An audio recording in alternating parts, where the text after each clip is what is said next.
Good morning, everyone. It's Monday the 19th of October, I think it is. Hang on. I needed that. So, as you probably see, as I posted up yesterday, I did my tandem skydive yesterday, which was fantastic. Really enjoyed that. Very, very surreal. Being in the plane above all the clouds and the blue sky, and just falling out the plane. Absolutely fantastic. Anyway, so I made it. So I'm back to my day job. This week I've got So I've got a list up here. I've got 4 cars in to do this week. Three are in for generally for about a day and a half is the plan. Then for full decontamination, and they're going to be having generally a single stage polish. Some might need a little bit more just to get rid of some of the finer mark swirls and some light scratches. And they're all going to be having just a ceramic wax applied to them, not a proper ceramic coating. So this will protect them throughout over the winter months quite easily. So the one that's in today, which you can see behind me, is another Mazda MX-5. Very, very nice red one. So that's a little bit of what's going on. I've already had it outside, full decontaminated, and so now it's back inside. When I put a list up of things I do to the car, and I think a lot of detailers do, that you put down, they wash the car, they snow foam it, they decontaminate it. Decontamination is the next stage is on from a wash. A wash is just like on the surface. So what you do after that, use like an iron fallout remover. Now an iron fallout remover removes iron fallout. Simple. What is iron fallout remover? When you're driving down the road, when you apply your brakes, iron dust particles are released from the brake pads, and these are what stick to your wheels, but they also then get blown out and stick to other parts of your car.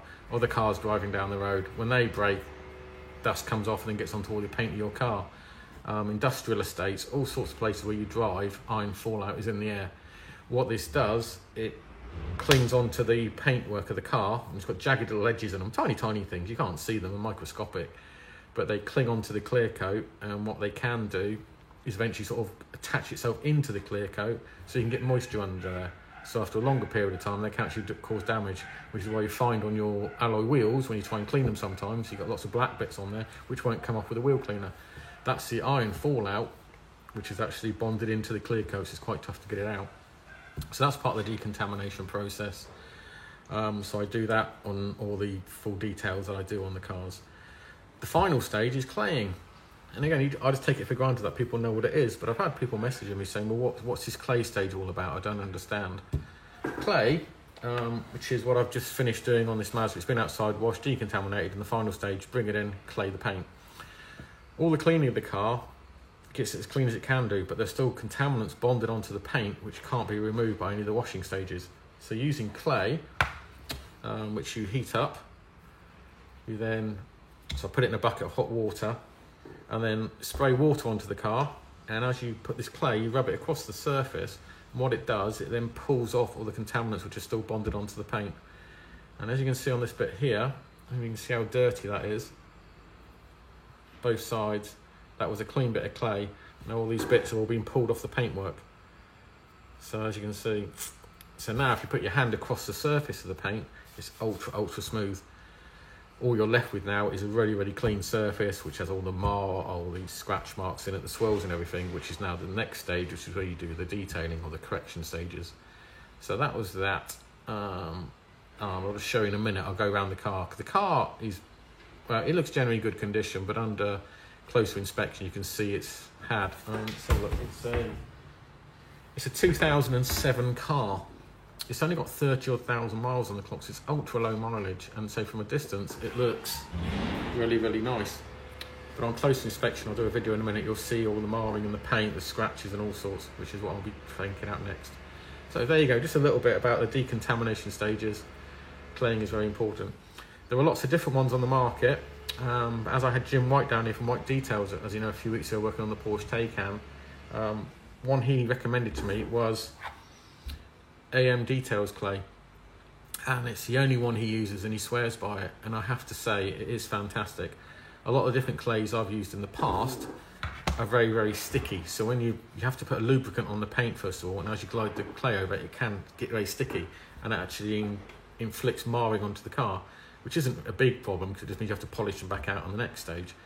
But with this one, you just basically only need to use water as a lubricant, and it's nice and soft, and as you put it on the paint, it just glides straight across, no marring or anything at all.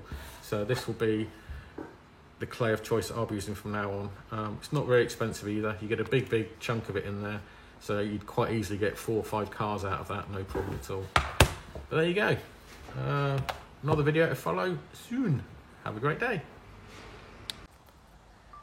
So, as I said, the car has all been clayed now, so I'm just having a look at the paint. It looks okay from a distance, but as soon as I get closer, I can see it. I don't know whether the camera is going to pick it up though, but you can see all these scratches in the car. Right, this is just the bonnet area, bear that in mind. So, I don't know whether that's going to... There's a massive scratch going all the way up there, and you see all the reflections on the light, how bad it is.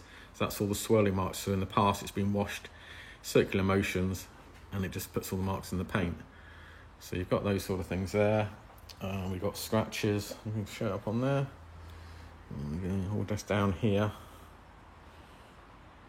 So it swirls galore. So that's not an issue. I mean, that can all be taken out. You see how through the way the light is just all blurry. That swirls everywhere. We've got some nasty scratch. I don't know, something's just been dropped at some point. This is on the front wing. Again, with all the swirling, but so all these scratches, all these sort of things you see here. I'm trying to hold at the same time. So they've all got to be taken out. Got some nasty ones down there. If you're looking at it that way, there we go. So all those sorts of scratches. I'm not sure the bottom one's going to come out, but we can certainly make it a lot better. So those are the sort of things. What I have noticed, we've got some... I do notice a big... I don't know if you can see that on there. Put that down. Is it showing up? I don't think it is. There's a big bird etching which has been on the paint. There we go. See it there? Just down there. That one there. So that's going to take... Be very careful with that, because as you can see, it sort of damaged the clear coat. Now I know on Japanese cars, especially Mazdas, they don't give you a lot of paint to play with. So I'm going to have to be careful what I do with that. It might not all come out. I'll have to check. I'll do some paint depth readings before I play around with that. But generally, you're just looking, it's just swirls. And again, being a metallic red, this is going to look fantastic when all this is all taken out.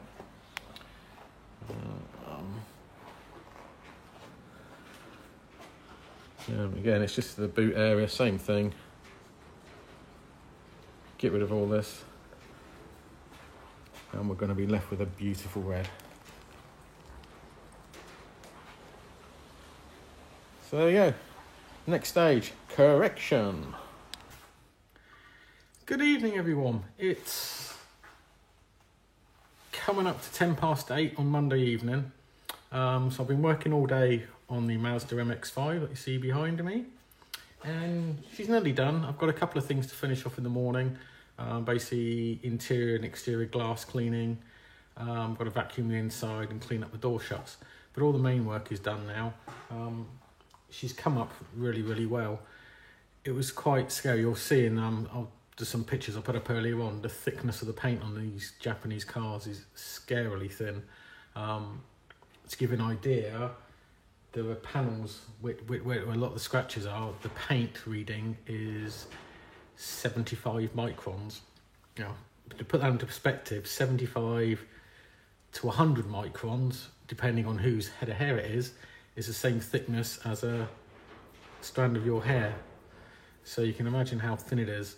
So having 80 microns to play with, and that includes what's left of the undercoat, the colour of the car and the clear coat, so you can get an idea of how much I had to play with. So there were lots of areas on the car where I had to go with the softest polish and the softest pads just to try and enhance the paint. There was no way I could actually remove any of the paint. It just wouldn't be worth it.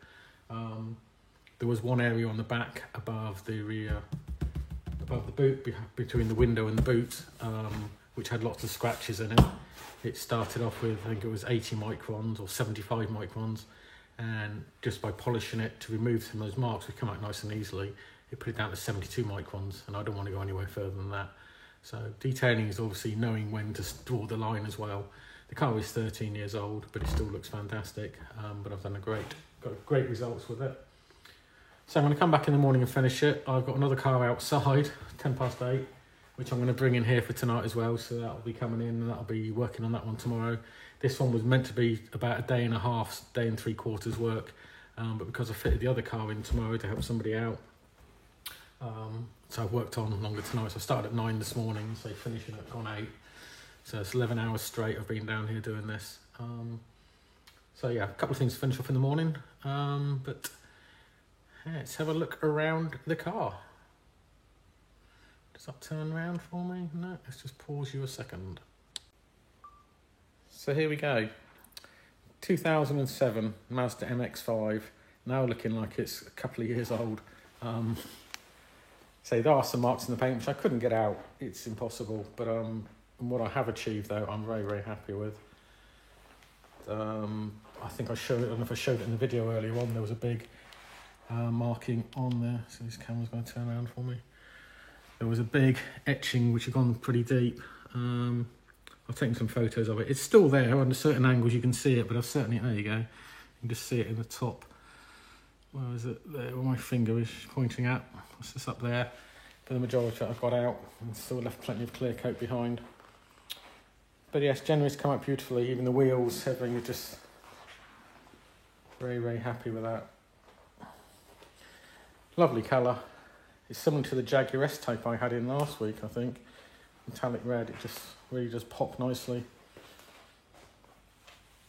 So, I'm saying this is just a correction, and then it's had a ceramic wax applied to it. Which is generally, I'm not sure on these ceramic waxes at the moment. They say they last 6 to 9 months or so. Also, they don't really give you any protection against the elements like a ceramic coating would do, but obviously they give some protection and great water beading. So again, I'll get it through the winter, no problem. So yeah, so this has all been done. All I've got left to do is the glass. I know I think, it would take me 20 minutes to do the glass, but I just want to go home. It's been a long day. So, but the paint looks fantastic. Very, very happy with that. So I say tomorrow's glass. Seems like the door shuts. Got to be cleaned up in there, and the mats and things, interior vacuum. This was the area I was mentioning to you earlier on. This was ultra, ultra thin in paint, even in the first place. I think it had 75 microns on it. But as you can see now, it's got some clarity back. When I show you the pictures later, you'll see what it was like. But you can't go any further. So there's still marks in here.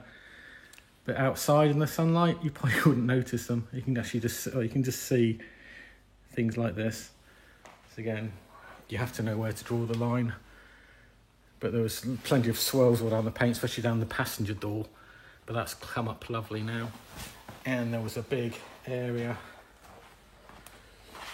down here, which are at certain angles, there are still some scratch mark lines in there. But again, there's notoriously thin, this area here. Let's think about this area here. It was reading like 72 microns, which is ridiculously thin. So they don't put much paint on the car when it's new. So there's some scratches along there. Again, I can see them at certain angles, but generally you can't see them at all now. So I think the owner's going to be very happy with this one.